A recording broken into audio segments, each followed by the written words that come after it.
Praise the Lord. सभी को जय मसीह। मैं सुनीता चुवेथानी आप सभी का आज के यूट्यूब वीडियो में स्वागत करती हूं।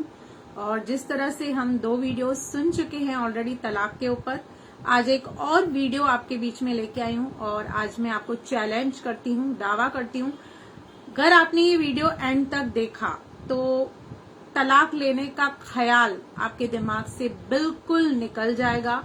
आपका जो नजरिया तलाक के प्रति है वो टोटली बदल जाएगा। ये मैं आपको चैलेंज करती हूँ, इसलिए अंत तक बने रहिए। इस वीडियो में आपको बहुत अलग और विचित्र बातें सुनने और समझने को मिलेगी। तो आपको मैं पहले तो ये बताना चाहती हूँ कि जो तलाक होता है वो बहुत पेनफुल होता है। आसान लगता है, हमें लगता है हम मैनेज कर लेंगे, लेकिन ऐसा होता नहीं है। ऑफन बहुत सारी डिफिकल्टीज का सामना स्पेशली लेडीज को बहुत ज्यादा करना पड़ता है, financially, mentally, psychologically, socially, each and every level पे। पर आप यहाँ पर हम 3 चीजों पे आज फोकस करेंगे कि हमें तलाक क्यों नहीं लेना चाहिए। क्योंकि कल मैंने आपको एक ठोस रीजन, एक कारण बताया था कि जिस सिचुएशन में आप ले सकते हैं, पर बहुत सारे लोग इसलिए लेते हैं, वो बोलते हैं we don't feel love in the relationship. हमें अभी प्यार की कमी लगती है रिश्ते में, अब वो प्यार नहीं रहा, अब वो बात नहीं रही हमारे रिश्ते में, इसलिए हम इस रिश्ते को खत्म करना चाहते हैं या छोड़ना चाहते हैं। तो पहली बात तो कोई भी प्यार के लिए तो शादी करता नहीं है। तो मैं 3 चीजों को आपके सामने रखूंगी, उन 3 चीजों पे आप गौर कीजिएगा। और एंड में मैं आपको एक ऐसी बात बताऊंगी जो शायद ही आपने कभी रिलेट की होगी। क्योंकि शादी का जो इंस्टीट्यूशन है, शादी की जो शुरुआत है, वो किसी मनुष्य ने नहीं की है, परमेश्वर ने खुद की है। और परमेश्वर स्वयं इसे आदर देता है, बहुत पवित्र सेरिमनी मानता है।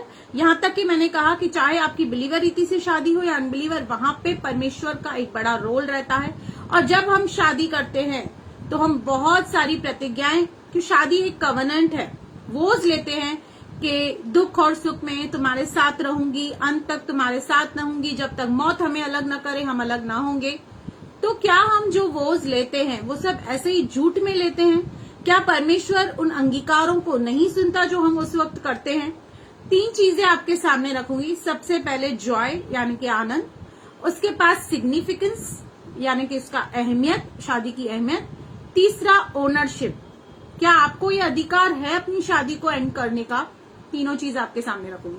अब जॉय, जो आनंद, जो खुशी एक परिवार में है, एक मसीह परिवार में, एक हेल्दी मसीह परिवार में है, वो आपको खुशी कहीं भी किसी डेटिंग रिलेशनशिप में, गर्लफ्रेंड बॉयफ्रेंड फ्रेंडशिप में कभी नहीं मिलेगी। मैं दावे के साथ कह सकती हूँ, 17 साल शादी को हो रहे हैं, 17 साल का मेरा एक्सपीरियंस है कि जो जॉय आपको परमेश्वर की कवनेंट, जो प्रतिज्ञा है जो आपने की है अपने हस्बैंड के साथ या अपने वाइफ के साथ, वो कवनेंट जब आप रखने में इंटरेस्ट रखते हैं तो परमेश्वर आपको एक ग्लोरियस फ्यूचर देता है। मैंने बताया कि परमेश्वर के हृदय में, मन में शादी मतलब बहुत बड़ी बात है, बहुत आदर वाली बात है।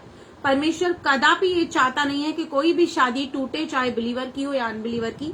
तो अगर आपको अपना फ्यूचर ग्लोरियस चाहिए तो आप उस कवनेंट को जो आपने परमेश्वर के सामने की है, जो वोज आपने परमेश्वर के सामने प्रतिज्ञाएं की हैं, उससे रखने के लिए जब आप बरस भर हर मुमकिन कोशिश करते हैं तो परमेश्वर आपको एक ग्लोरियस फ्यूचर देता है।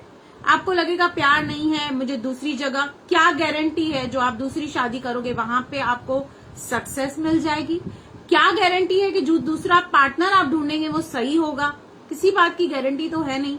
हो सकता है आप रिग्रेट करें, आप सोचे अरे इससे तो पहले वाला ही अच्छा था। तो जब हम परमेश्वर को मद्देनजर रखते हुए शादी में हर एक मुमकिन कॉम्प्रोमाइज, क्योंकि शादी एक कॉम्प्रोमाइज है, आपको सजा सजाया एक फेरी टेल जैसे हम सोचते हैं वैसा कुछ नहीं होता। बहुत जगह पे आपको अपने मन को मारना पड़ता है, अपने आप को प्रायोरिटी नहीं देनी पड़ती, अपनी फैमिली को देनी पड़ती है, फैमिली की चीजों को देनी पड़ती है। इट्स अ कॉम्प्रोमाइज, ये एक समझौता है और ये दोनों तरफ से है। तो सबसे पहले ग्लोरियस फ्यूचर आपको मिलेगा, लेकिन उसके लिए आपको एक कैरेक्टर चाहिए आपके अंदर, आपके चरित्र के अंदर वो बात चाहिए कि चाहे कुछ भी हो जाए मैं इस शादी को नहीं तोड़ूंगी। ठीक है। नेक्स्ट, सिग्निफिकेंस, इसका इंपॉर्टेंस क्या है। शादी क्यों बनाई गई परमेश्वर ने? शादी को बनाने का मूल मकसद परमेश्वर का था ताकि आप और मैं मसीह की देह, मसीह को और उसका जो रिश्ता कलीसिया के साथ है, क्योंकि मसीह हमारा दूल्हा है, हम उसकी दुल्हन है, उस रिश्ते को सही मायने में समझने पाए, इसलिए शादी को बनाया गया है। तो उसके सिग्निफिकेंस को समझिए। यहाँ पे डायरेक्ट कंपैरिजन प्रभु यीशु मसीह की और उसकी कलीसिया के साथ हो रही है। तो जब भी आप उसके सिग्निफिकेंस को समझेंगे, क्योंकि इफिसियों 5 में लिखा है, 5:26 में 25 में, हे पतियों अपने अपनी पत्नी से प्रेम रखो जैसे मसीह ने भी कलीसिया से प्रेम करके अपने आप को उसके लिए दे दिया। यहाँ पर हस्बैंड वाइफ के रिलेशन को डायरेक्टली कंपेयर किया गया है जीसस और कलीसिया के साथ, कि उसको वचन के द्वारा जल के स्नान से शुद्ध करके पवित्र बनाए। तो यहाँ पर जब आप ये सिग्निफिकेंस समझेंगे ना, तो उसकी अहमियत आपकी नजर में बढ़ जाएगी। कई बार हम इसे अहमियत नहीं देते। हम आज एक ऐसे दौर में, वर्ल्ड में रह रहे हैं जहाँ पे हम सेल्फिश हैं, अपने आप को इम्पोर्टेंस देते हैं, अपनी हर एक बात को इम्पोर्टेंस देते हैं। लेकिन जब नजरिया रहेगा तो फिर मुझे नहीं लगता आपको ये थॉट भी आएगा। दूसरा, ओनरशिप। जैसे मैंने बनाया कि मैरिज को बनाने वाला परमेश्वर है, बनाया उसने, और परमेश्वर ने कहा जिससे परमेश्वर ने जोड़ा है मनुष्य अलग न करे। तो यहाँ पर बनाया आपने नहीं है, आपकी शादी करवाने वाला परमेश्वर है, आपको पार्टनर देने वाला परमेश्वर है। क्योंकि मलाकी 3 अध्याय में आप जब पढ़ेंगे तो वहां पे लिखा है उसके पास बहुत सारी आत्माएं थी, पर उसने आपको चूज करके दी जो आपके लिए बेस्ट और जो आपके लिए सही है। तो ओनरशिप इसे तोड़ने की आपके हाथ में है ही नहीं, क्योंकि आपने बनाया ही नहीं है। जिसको आपने बनाया नहीं उसको आप तोड़ कैसे सकते हो? इसको परमेश्वर ने बनाया और इसको तोड़ने का अधिकार परमेश्वर को है, और परमेश्वर कभी भी शादी को तोड़ेगा नहीं। ठीक है। तो यहाँ पर ओनरशिप राइट्स परमेश्वर के पास है, इसलिए आपको ये अधिकार है ही नहीं कि अपने मैरिज को ब्रेक कर सके, क्योंकि आपकी शादी कराने वाला परमेश्वर है। उसके पास बहुत सारी ऑप्शंस थे, उस ऑप्शन में से परमेश्वर ने सिलेक्ट करके आपको पर्टिकुलर हस्बैंड और पर्टिकुलर वाइफ दी है। और जब आप इसे तोड़ते हैं तो आप इनडायरेक्टली परमेश्वर के ऊपर एक क्वेश्चन मार्क छोड़ते हैं, परमेश्वर के ऊपर एक उंगली उठाते हैं कि परमेश्वर जो आपने दिया है, जो आपने सिलेक्ट किया है, वो मेरे वर्थ नहीं है, लायक नहीं है। पर परमेश्वर कभी मिस्टेक करता ही नहीं है। ठीक है। तो यहाँ पे 3 चीजें आपको समझनी होगी। ग्लोरियस फ्यूचर आपको चाहिए तो आपको उस कवेनेंट में बना रहना होगा। आप उसकी अहमियत समझे कि परमेश्वर आपको उसकी अहमियत बताना चाहता है कि मसीह और कलीसिया का जो रिश्ता है वही रिश्ता पति पत्नी के बीच में है। तीसरा, ओनरशिप आपके हाथ में नहीं है जिसे आप तोड़ सके।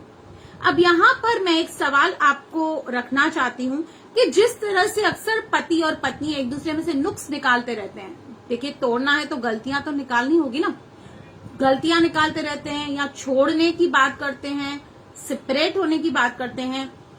एक बार आप सोच के देखिए, एक ऐसा नजरिया रखिए, अगर प्रभु यीशु मसीह अपनी दुल्हन यानी कि कलीसिया को अगर जो इस नजरिए से देखे तो हम में तो बहुत सारे फॉल्ट्स हैं। मतलब प्रभु को तो हमें कब का तलाक दे देना चाहिए, लेकिन क्या मसीह ने हमें छोड़ दिया है? क्या उसकी कलीसिया परिपूर्ण है? क्या उसने अपनी दुल्हन को छोड़ दिया है? नहीं। हमें प्रभु यीशु मसीह हमारे फ्लॉज के साथ, हमारी हर एक नेगेटिव बात के साथ वो हमें एक्सेप्ट करता है, प्यार करता है, और कंटिन्यू ये कोशिश करता है कि हमारे अंदर वो सिद्धता और पवित्रता आए। वैसे ही आपको करना है, आपको छोड़ना नहीं है, लेकिन हर एक वो मुमकिन प्रयास करना है अपने पार्टनर को पवित्र और सिद्ध करने का। उसके लिए प्रेयर करनी है, फैमिली प्रेयर करनी है, ज्यादा से ज्यादा आत्मिक माहौल में रहना है, चर्च में जाना है, प्रभु के वचन को फॉलो करना है। तो हम अगर प्रभु के नजरिए से देखेंगे ना कि अगर ये हम अपने पार्टनर से नफरत करते हैं और अगर प्रभु हमसे नफरत करने लगे और कहे कि मुझे तो ये कलीसिया, ये दुल्हन चाहिए ही नहीं क्योंकि इसके अंदर बहुत सारी फॉल्ट्स हैं, बहुत सारी शॉर्टकमिंग्स है, तो क्या होगा? तो इस नजरिए से जरूर सोच के देखिए और प्लीज इस वीडियो को फॉरवर्ड कीजिए, मेरे चैनल को लाइक कीजिए, सब्सक्राइब कीजिए और बेल आइकन के बटन को क्लिक कीजिए। God bless you. प्रभु आपको आशीष करे। कल स्पेशली मैं एक वीडियो बनाऊंगी जिसमें अपने 17 साल के कुछ अनुभव आपके साथ शेयर करूंगी। तो प्रभु आपको आशीष करे। आमेन, आमेन।